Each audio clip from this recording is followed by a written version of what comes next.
అంత పొదుపురు అంటున్నారు. 200 పోసి మన ఇంట్లో అద్దెకెలా దిగాడో కనుక్కున్నారా? మరే అదో ఖర్చు కదుటయ్యా, అంత అద్దె పోసి ఎందుకు దిగావు? చిల్లర లేదయ్యా. సరే ఇది ఉంచు. థ్యాంక్స్ అండి. జనరల్ గా 10 పైసలకు అంతకంటే స్వరపెట్టికి వాడను, అందుకే మళ్ళీ అడిగాను అన్నమాట.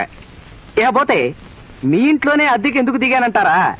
ఇంకో 10 రోజుల్లో ఈ ఊరికో స్కూల్ మాస్టర్ రాబోతున్నాడు. మీ దగ్గర 200 రూపాయలకు అద్దెకి తీసుకుని ఆయనకి 250 రూపాయలకు అద్దెకిచ్చి వాళ్ళ వరండాలనే పడుకుంటానన్నమాట. అమ్మో అమ్మో ఏదో ఓ 50 రూపాయల లాభం అచ్చాలి నాకు.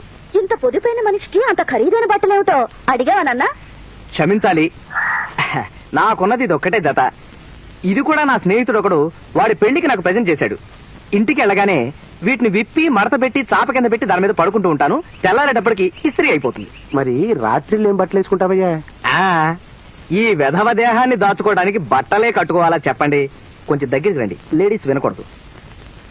రాత్రుళ్ళు న్యూస్ పేపర్ ని లుంగిలా చుట్టుకుని పడుకుంటానంతే.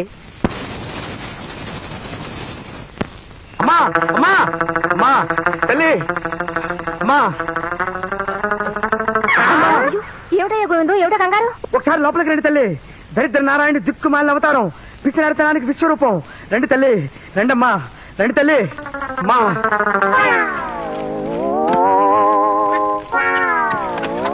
చూడండమ్మా, చూడండి. ఏమండి, ఏమిటి పిచ్చి పని? మీకు మతి కనిపోతుందా? ఏ నువ్వు నోరమై. లుంగీలు కట్టడం, తడపడం, ఆరేయటం, నేల ఖర్చు, సబ్బు ఖర్చు, డబ్బు ఖర్చు. ఈ పేపర్ లుంగి ఓ అద్భుతమైన ఆలోచన. అసలు పేపరు చీర ఎలా ఉంటుందా అని ఆలోచిస్తున్నాను ఇప్పుడు. ఒరే అరగుండు,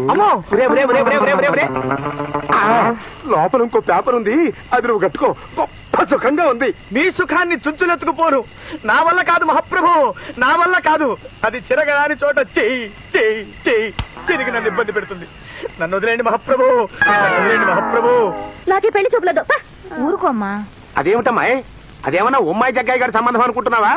ఆ పెళ్లి కొడుక్కి 25 లక్షల పైచినికి ఆస్తి ఉందిట, తెలుసా? 25 లక్షలు కాదు, 25 కోట్లున్నా నాకు అనవసరం. కానీ అది నాకు అవసరం. అది నాకు అనవసరం. ఇదే చివరి మాట. అక్షరాల.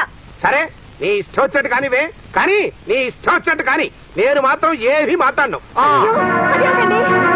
జానకి, ఇల్లు పిల్లలు జాగ్రత్త. నా శవారికి కట్టెలెక్కువ వాడకండి. తద్దినాలకి శార్థాలకి డబ్బులెక్కువ ఖర్చు చేయకండి. నీ మంగళసూత్రం గొలుసు బొంబాయిలోనే అమ్ము. అక్కడ బంగారానికి రేట్ ఎక్కువ పలుకుతుంది. అదేమిటండి? వదలండి. చెప్పు, దానికి చెప్పు.